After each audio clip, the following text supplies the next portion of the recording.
The 3,000 is what I was suggesting if she puts it under what we call money market fund. And assuming our money market fund is giving us at an interest rate of 12.5% to 13, that means that by the time she's clearing the loan at the 7th year, she will have approximately 420,000 in her money market account. So we are talking about money she would have otherwise spent. That money would have gone with two people, the bank and the landlord. Because mwalimu alifanya kazi ama maybe a civil servant. Alifanya kazi for 35 years. Yes. Na amekuwa akikatwa every month for the last 35 years. But time ya kupata pension yake inakuanga shida. You think it's okay to give your land 1.2 million but mtoto wako huwezi mwekea at least 5,000. Why don't you sacrifice? It's your son. Yes, wekea yeye 5,000 and 5,000 by the way is 150 shillings.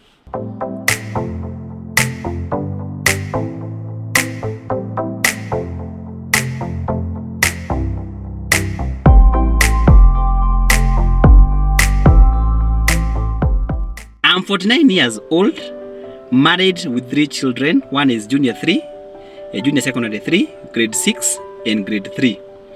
I'm an employee with a salary of 60,000. I live with my family in Nairobi. My husband lost his job 4 years ago and has not gotten another opportunity since then. This makes this woman to be the sole breadwinner. She is the source of income. And then anasema she took a loan of 1 million to establish a business for now the husband, but that business never worked. She's left to pay a loan, lakini she has nothing to show for that loan, so analipa tu.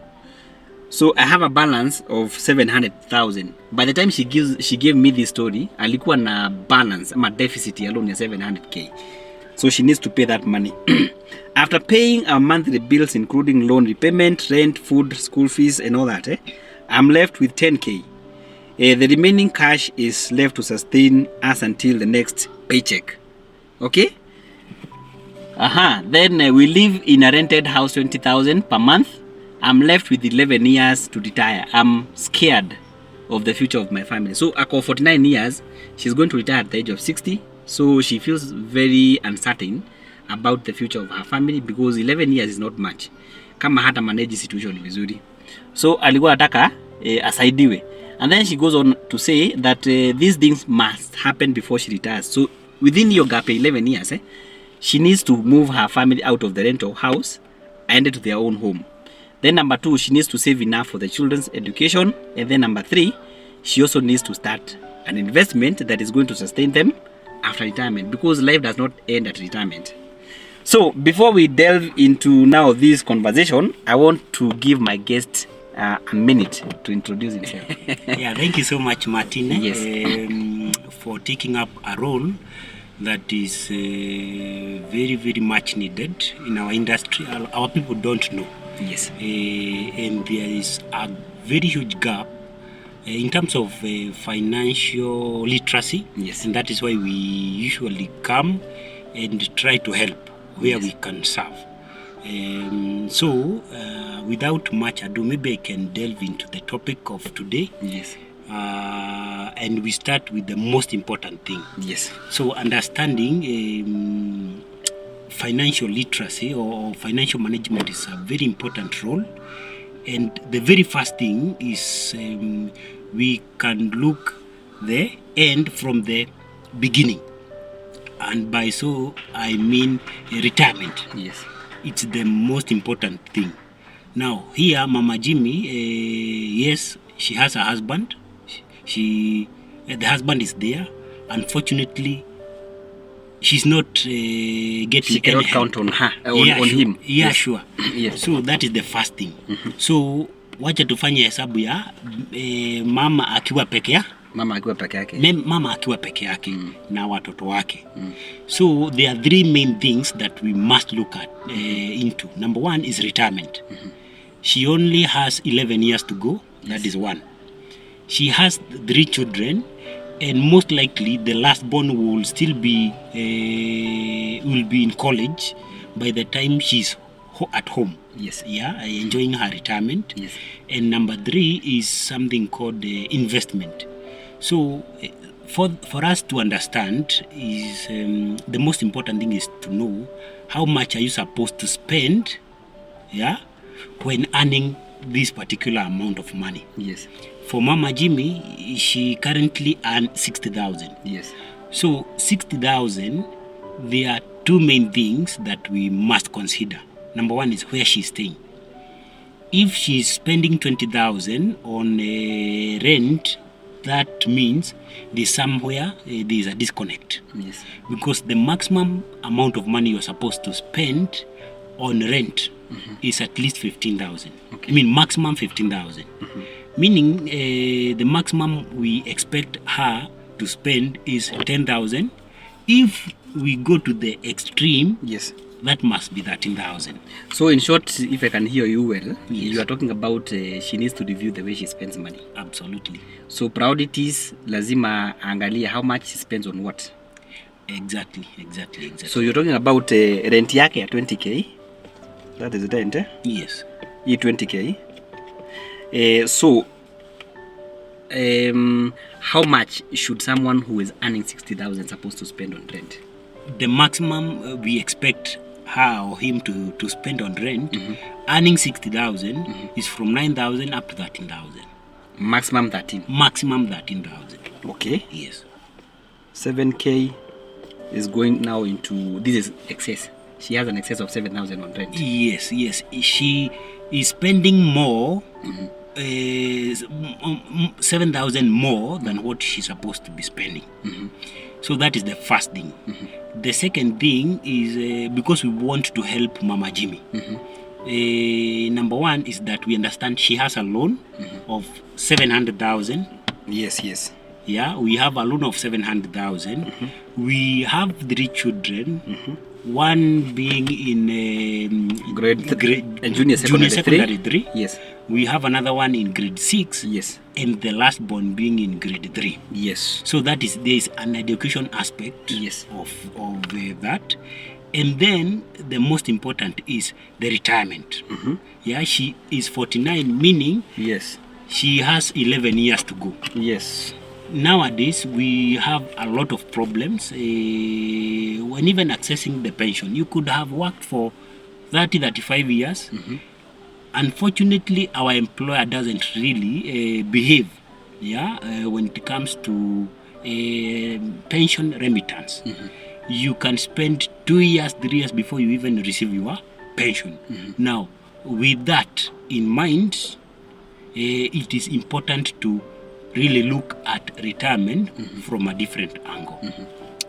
Yeah, so we have a scenario here. Yes. The last born being in grade 3, it means that by the time she's in college, the mom will have retired like 2 years.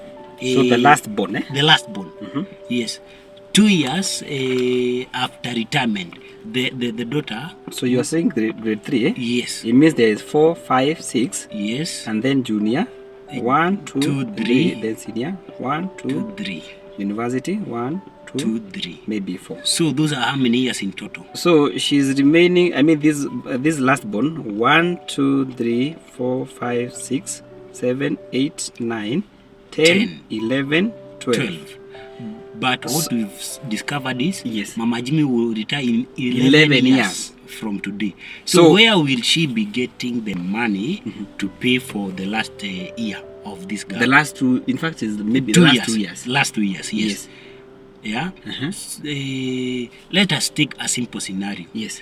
Even if Mama Jimmy immediately she retires, she receives the pension.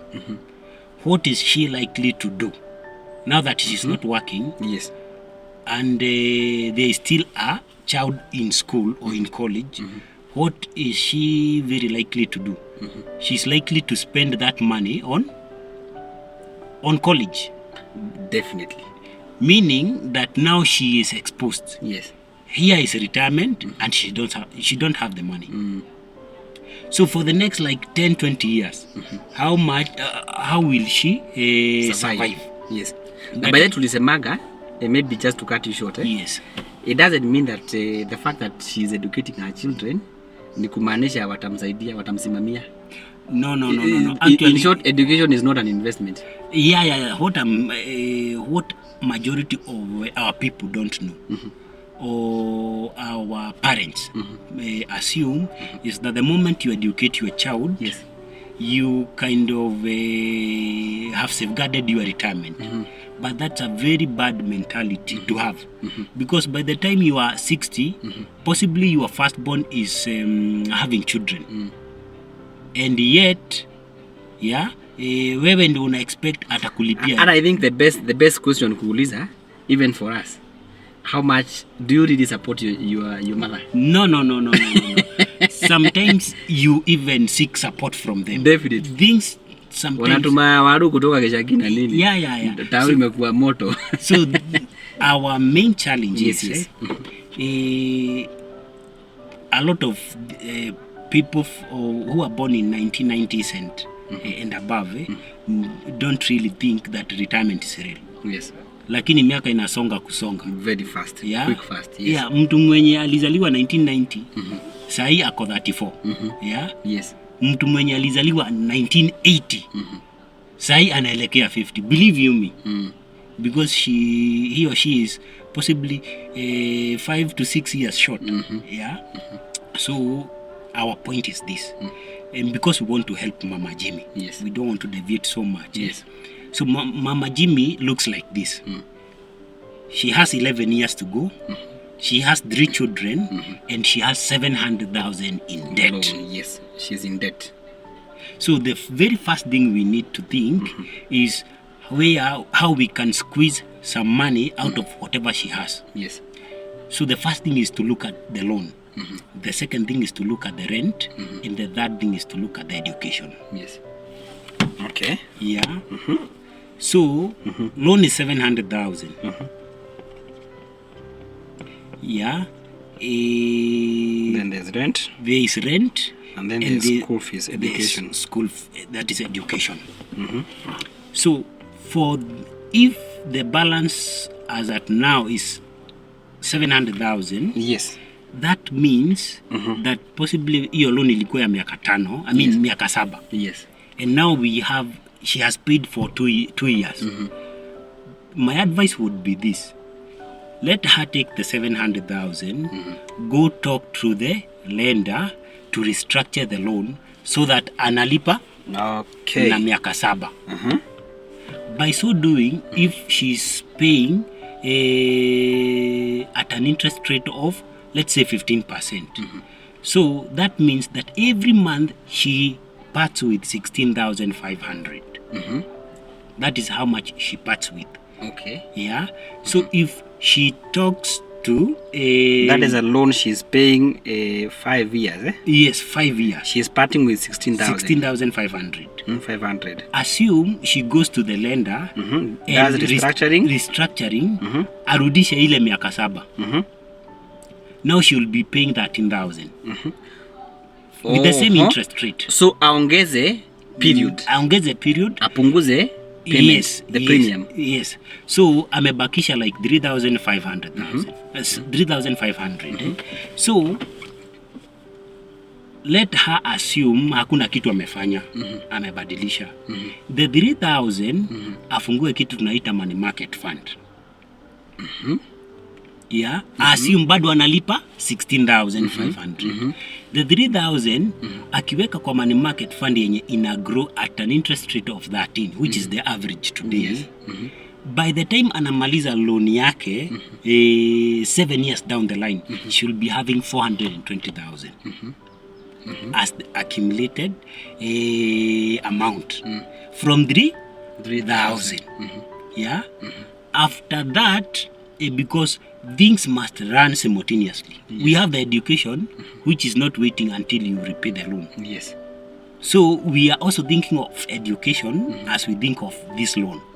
Yeah. Yes. So what we want to do is that we want to run with these 3 things: the education, the loan, and the retirement simultaneously.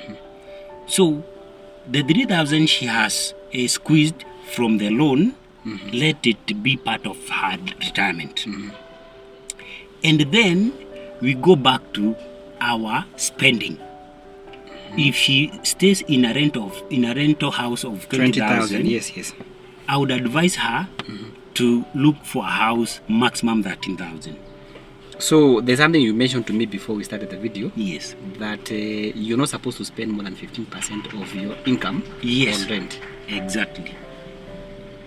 Okay. Yeah. So if she takes my advice and moves to a house, because rent doesn't really mean value. Yes. If you are paying 20,000 for 2-bedroom and another one is paying, let's say, 15,000 for the same 2-bedroom but at a different location. Yes. It doesn't mean that you are getting an extra value for it.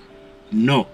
Especially if you have a choice to make. Exactly. And you don't have a lot of choices. In our case, Mama Jimmy doesn't have choices mingi. Yeah. So in short, what you are saying, even if she decides to spend the same amount of money, if she was spending, okay, she said she's spending 50,000 out of 60. Yes. Because after paying all the bills and all that, she's remaining with 10,000. So meaning she's spending 50,000. So even if she decides to spend, what you are saying, she spends the same amount of money, but prioritize on where she is spending. Yeah, exactly. That is what I mean. And maybe to make it clear, let me demonstrate using this. Yes. Yeah. So the very first thing is to look at number one. We've talked of rent. We've talked of retirement. And we've also talked of education. Those are the 3 main things I want us to focus on.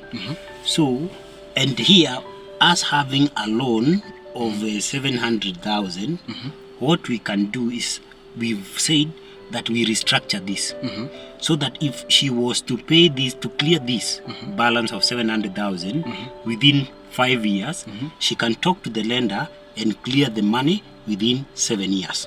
So she extends the loan by 2 years. Exactly. So now what would have changed? Now, previously 700,000, she was paying 16,500. If she restructures this to repay it using 5 years, she was paying 16,500. Yeah, 16,500 years. So 7 years. 7 years, it will come to 13,000. Meaning that we have saved 3,000. The 3,000 is what I was suggesting if she puts it under what we call money market fund.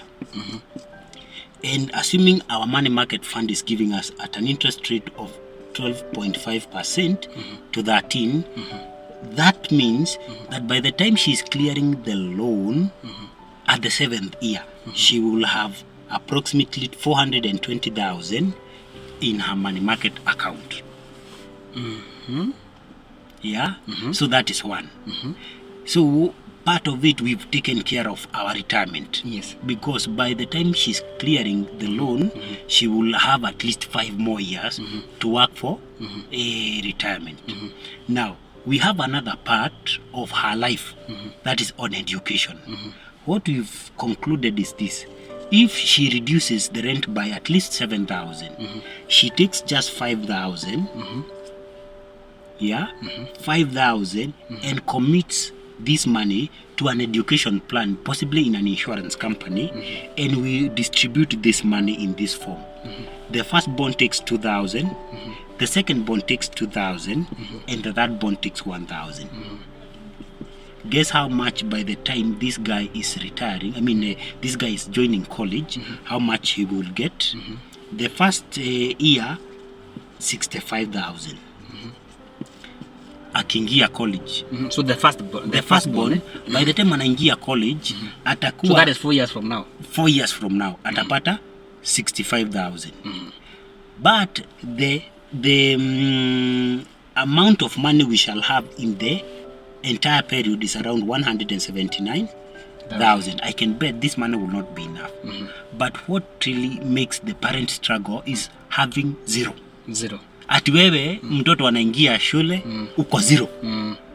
Otherwise ungekuwa na nusu, ingekuwa rahisi sana for you.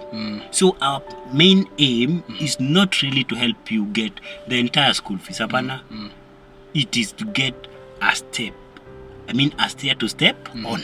And I think it's good to note this hii pesa tunasema aweke she would have spent either way. So what we are doing is just to review how you are spending the priorities. What are your priorities? So uendelee kulipa rent lakini sio 20. Yes, sasa ulipe 13. Hapo umepata school fees, na umepata investment. Umepata one thing is that we have taken care of education ya hawa vijana. Yes. With 5,000 it may not be much, but I can tell you the aim vile tumesema sio kupata the entire school fees. Hapana. Wewe uko na kitu. Mtoto akiingia shule because we are working with a constrained budget here. 60,000 is not much. I will tell you. Yeah. But if you review how you spend, that will be the beginning of your success. And we are not telling her to change the lifestyle. Hapana. Because could change nyumba kutoka this location to another location, maybe close to that. Itakusave a lot. But in actual sense, hakuna value ati umenyang'anywa. Hakuna. Then we go back to this scenario. We've said number 1 is retirement. Number 2 is education, which we have partly tackled. But with 5,000, believe you me, you will have put something by the time these guys are getting to that main stage. But tuko na stage ingine ya investment. That one we may not really be able to do that. What I would suggest is that because we don't have enough money, we can focus on what will really press us when we shall have no energy or low energy. Yes, we are talking of retirement and education. Huyu mtoto wewe kama uko retire, how will you handle that? What we want is to ease the pressure during that time. So I want to break down Yes. Sasa tumepata pesa school fees. Yes. Na tumepata pesa money market. Yes. Hii pesa yote tumepata kwa the same expenditure. The same expenditure, yes. So tumepata 7,000 from the rent. Yes. Kutoka 20k tumepata akuje nyumba ya 13k. Yes. Ndio apate 7,000 ya savings za shule. Then tukasema structure loan.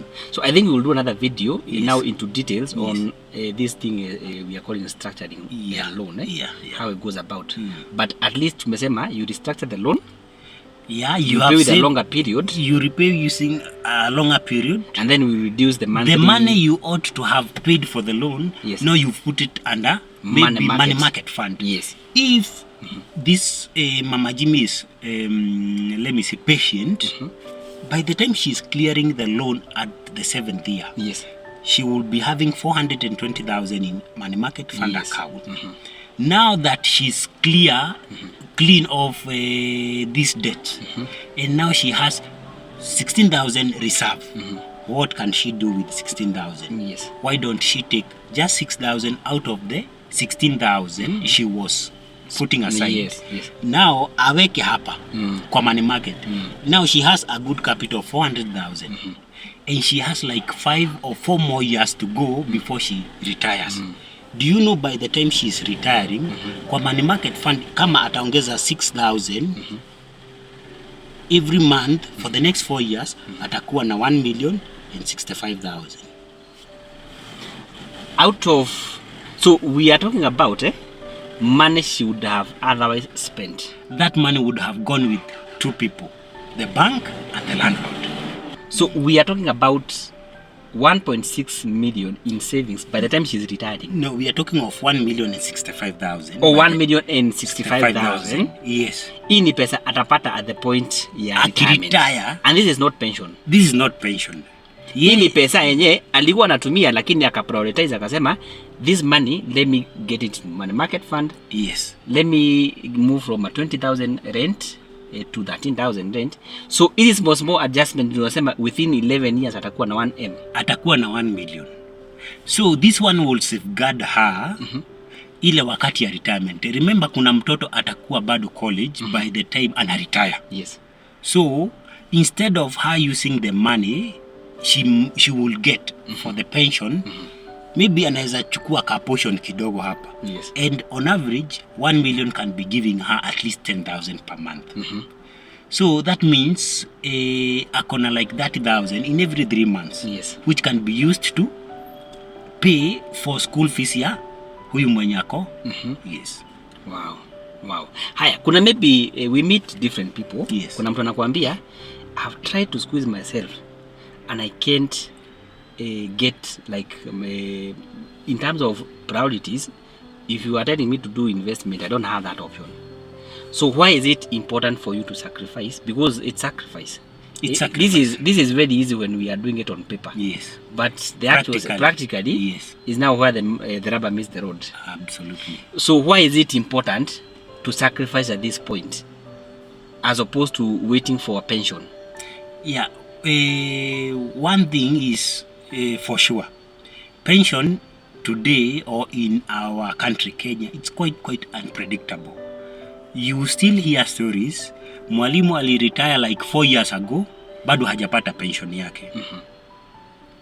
So that is one thing that makes us advise Mama Jimmy to sacrifice some things more for now, because she has the option to sacrifice. Yes, as much as ni kidogo, wacha akate anyonge kidogo. Hiyo wakati ikifika, kama pension itatoka immediately, well and good. But what we know is that haitokangi immediately. Yeah, and you ask around. Ulize ni walimu wangapi wali retire like 2 years ago, bado hawajapata pension yao. Yeah. And even today we are getting a lot of cases za depression and suicide. Suicide thoughts. Because mwalimu alifanya kazi, ama maybe a civil servant alifanya kazi for 35 years. Na amekuwa akikatwa every month for the last 35 years, but time ya kupata pension yake inakuanga shida. So if you don't have, by the way, it's not ati tafadhali weka, because after all the money is yours. It's not ati mtu mwingine unawekea. See, the money is yours. If at all you have hope for tomorrow, why don't you put? Why do you do what we call planting? Because you have a hope that kesho you might need the shade. Yeah? Or if kama unataka kulima ngwashe, yeah? Kesho unalima kwa sababu you are not living only for today. Yeah? Bado kesho unahitaji kuku. Because you have that hope. That is why you do what we call planting. It's the same thing. Put something aside, because believe you me, hata ukiretire, yeah, mtoto wako mwenye unafikiria atakuwa sawa, and we know how the situation is currently. Your son or your daughter could be a graduate or even having masters, na bado mko naye hapo nyumbani, na wewe umeretire. So mwenye unafikiria atakushughulikia ni nani? Yeah. And you having, by the way, you having worked for a government, do you know you don't qualify for ile ya tunaitanga 2000 ya wazee? Wewe huyuko hapo. Usidanganywe ati wewe utoke umekuwa ukiserve the government then unaenda kuitisha 2000 ya watu wazee huko. You are out of that program. Yes. Okay. So that is why it is very, very important. So it's even more riskier if she is not saving. The risk is so high, sababu ni kama mtu anagojea 11 years to get into something that she is not sure. Yes. Wewe umegojea tu, yani unaendesha gari kwa highway, lakini umefunga macho. You are certain after 100 meters ninaenda kupata accident, but you are doing nothing about it. Yes. So huyu ni mwalimu anajua if she doesn't do anything, ni kumaanisha pension yake yote iko shule. Yes. But it doesn't mean that hiyo investment ya shule ni kitu itamrudia. So hiyo ni pesa inaenda kwa shimo. Hiyo ni kama rent. By the way, sometimes we sacrifice a lot for other people. Look at this. You stay in a house of 10,000. So in the next 10 years, your son, you are sure atakuwa na join form 1. 10? Yes. So kwa rent umekuwa ukilipa 10,000 times 12, times maybe 10 years. 10 years. That is 1.2 1.2 million on rent. Yani, you feel it, you think it's okay to give your land 1.2 million, but mtoto wako wezi mwekea at least 5,000. Why don't you sacrifice? It's your son. Yes, wekea yeye 5,000, and 5,000, by the way, it's 150 shillings per day. Yes. Wow. So meaning that what you are denying him ni hiyo yogurt ya kila siku. Unasema instead, why don't you, kama nilikuwa na kununulia yogurt ya 100, utakuwa na kunywa ya 50. Yes, it's a sacrifice. Everything is a sacrifice. Hata ukiona mtu akaona kakitu, at some point they had to sacrifice. You had to sacrifice. Wow. Yes. Now, because I don't want to make this video very long, and we have a lot to cover, I think we can take a day trying to kuchambua hii Mama Jimmy. Yes. Because she has a very special case. And there are so many people who can resonate with this. And I know your story is, maybe it's not different, or maybe it's different, but the idea is the same. You are spending more than you're supposed to spend, and if maybe maybe you are spending in the wrong ways. Yes. You get it? So the point here is, and the point I love about this conversation ni kuna solution ya Mama Jimmy. Yeah. Si ni kumaanisha amefika kwa shimo kabisa. Hapana. She can do something. You can also do something, and keep sending these questions, because these are clients who allowed me to share this as a case study. If you have a special case and you feel like you are stuck financially, and maybe you think like there's no solution for you, always feel free to share your story. Na tutafanya this kind of tutachambua. We come here and open your eyes, because there's always a solution. Sure, Okay? Martin, yes. So I really want to thank you for coming and Thank you so sharing much. your wisdom with us. Yes. And definitely I want you to confirm before my people, uambie you be a resident person. Utakuwa ukikuja. Yeah. What I can do is when when Yes, something is important, you create time. Yes, definitely. So what we can do is now and then we could be meeting. Yes, And create something that is valuable to our people. definitely. Because I believe there are a lot of people who are struggling. Yes. Yeah. And more than 50% are struggling. I'm telling you, because one thing is hakuna ile wakati pesa ati imetosha. Don't save because you have money. No. It's a sacrifice. It's a sacrifice. You will never save. Ni kama kusema ati let me do it when I'm ready. That You'll never be ready. You'll never be ready. Yes. So it's more of a You manage. intention. Yes. Yeah, you have the intention, and you do it deliberately. You want really to start doing, and it doesn't really take miracles. The very first thing ni ile ya kuanza. Ukishaanza ni hivyo. Yes. That is the most difficult thing. By the way, and a good example kuonyesha how possible it is to save. Ni mambo ya the way the government is reviewing tax. Yes.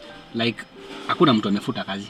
Hakuna. So we are now paying NSS, this Nishi and Sha and whatever housing thing, which was not there like 2 years ago. But we are paying. Na sio kusema tumetoka job. Hapana. So it's mentality. Yes. If you decide to do something, don't look at how much you are earning. Look at what you want to achieve. Absolutely. Wow. I really thank you very much. And if you are enjoying this type of content, na maybe kuna mtu ako hapa hivi and you are watching unashangaa, hao ni watu wa insurance, why are you talking about investment? I told you we have different lines of business when it comes to insurance, and one of them is life insurance, where we help people with financial training. We help you to manage your finances in a way that you achieve what we call financial freedom. All of us, we are looking to that. We are looking for that one day, and you don't have like to work too much to earn. You have your personal investments which are bringing you income. You don't have to work at retirement. So we are looking forward to that. That's why it's very important for us to talk about investments. And hatujapotea, sisi ni watu wa insurance. So make sure that you leave a comment in the comment section below. Let us know how you feel about this conversation, and also leave subscribe if you haven't become part of this community. We are hoping to give you value. Yeah. So thank you very much, and until we see you in the next one, God bless you and bye bye.